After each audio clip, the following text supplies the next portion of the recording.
Confidence from Pat.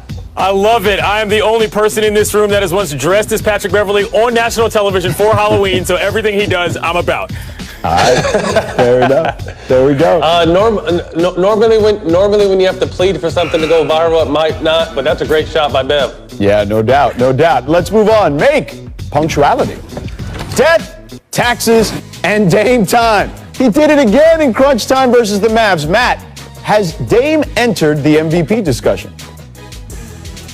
I think he's in the discussion every single year. You know, since he's entered the league, he's had 33 go-ahead shots in the last minute, including the playoffs. He's definitely one of the best players, and if not number one, top 2 or 3 clutch players we have in the game.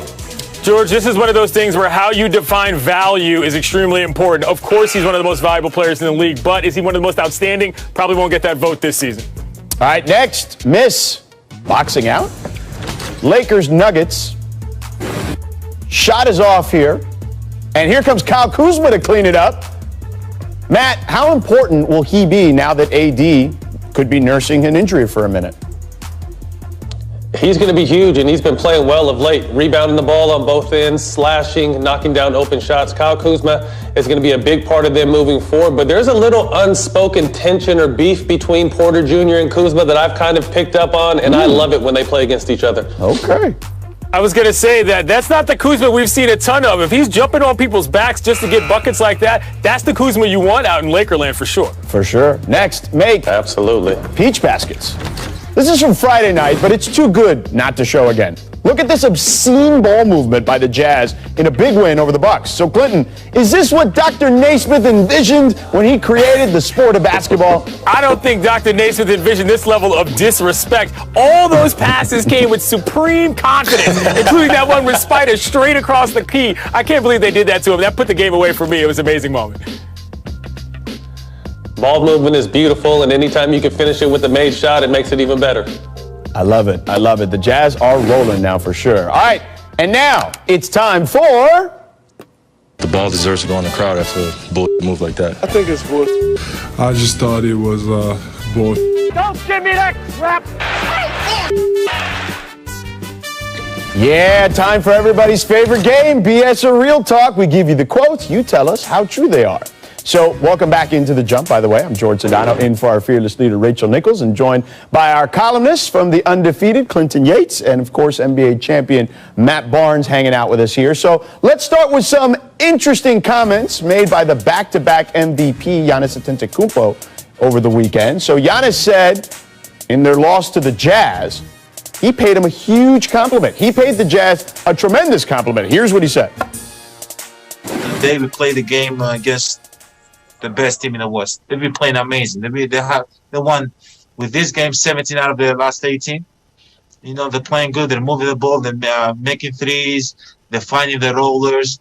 They're keeping it simple. They're going to the front line. They're pretty much doing everything. They're having fun. So, Matt, is Giannis calling the Jazz the best team in the West BS or Real Talk?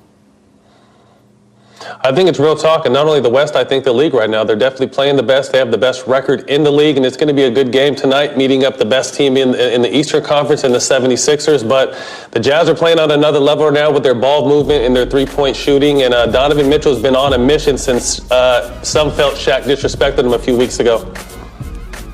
I think it's real talk in that he could say a lot of other things, but he very much specified in the West, which to me is a bit of a sneak diss towards the Lakers. I mean, look, there's a lot of good teams in this league, and if you think that the best team in the West out there is a team that just beat you, they might be the best team in the league. That's probably worth admitting, but that's not what he said. All right, I'm going to be like in the middle here because I think it's real talk in the regular season. I think it's BS in the postseason, Right. especially if AD is back and healthy. Look, as great as the Jazz are, guys, and we saw the crazy ball movement, we know how well they shoot threes, we know how well coached they are with Quinn Snyder, and how well they play defense. I still feel like LeBron and AD are their kryptonite. They don't have anyone that can guard LeBron, as great as Royce O'Neal has been thus far this season defensively, and we know AD has had his way with Rudy Gobert. So I'm going to go in the middle. It's real talk in the regular season, probably BS in the postseason. All right, let's move on to the Nets. I feel like they're a piece away. Yeah, I feel you, for sure. Let's move on to the Nets, who blew out the Warriors in Saturday's game.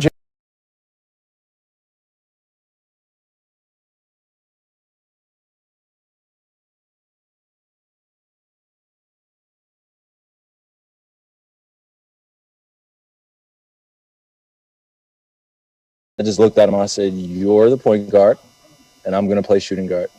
And that was as simple as that. I feel like this is, what was that movie with Tom Hanks? I'm the captain now. Clinton, is that BS or real talk? I think it's real talk, but only for the purposes that whether or not he actually said that, it's what needs to happen, in my opinion, for this Nets team and their offense to work the best. I honestly believe that from just simply a scheme standpoint, they and their offense work better when that's actually the case. So if Kyrie can admit it to himself, never mind to Harden, I think they got a better thing going than if it's the other way around for sure. And I completely agree. I think one thing that's always been overlooked about James Harden is his playmaking ability. If you remember back in OKC when it was a young Russ and KD, at the end of the game, it was James making plays for everyone else. So James is a great facilitator, and sometimes I think that gets overlooked because he's such a tremendous scorer as well. So when guys know their roles, the team plays well, and everything goes a lot smoother than when it's up in the air guessing who's what. Yeah, I'm going to go with real talk, too, just because, to your point, Matt and Clinton, you know, James Harden has averaged over 11 assists now 3 times, including this season in his career. And it started when Mike D'Antoni first arrived in Houston. He had 11.2 assists that season, led the league in assists. And by the way, at that time, he was only taking 20 shots a game. Now, every year after the fact, right, the shot volume increased, and I think that's where kind of things changed for the Rockets as far as the way they played offense and the way they used James, particularly as a playmaker. But I think Kyrie's stating the obvious. He is the point guard on this team, and Kyrie prefers to be off the ball, I feel like, at least watching his game over the years. All right, next, the Celtics took a loss to the Wizards yesterday. They've lost 4 of their past 5 and 7 of their last 10 games. So Boston is now 13-13 on the season. Here's what Kemba Walker said after the most recent loss. No, we just got to figure some things out. Positive, it ain't many positives, I'm going to be honest. We're not good right now. That's on us. That's on myself and, you know, some of the guys who's been around. You know, we got to change some things, and we will. And we will. I'm very confident that we will change things and we will continue to get better. It'll change because it's not a great feeling the way we're playing. And, you know, can't get no worse than this. So we're going to fix it. So, Matt, is Kemba saying that things can't get worse for the Celtics, BS or real talk? I think it's real talk. I think right now this is kind of the dog days of the season. If you guys remember, normally early January to mid-January, the dog days of the season leading up to All-Star break.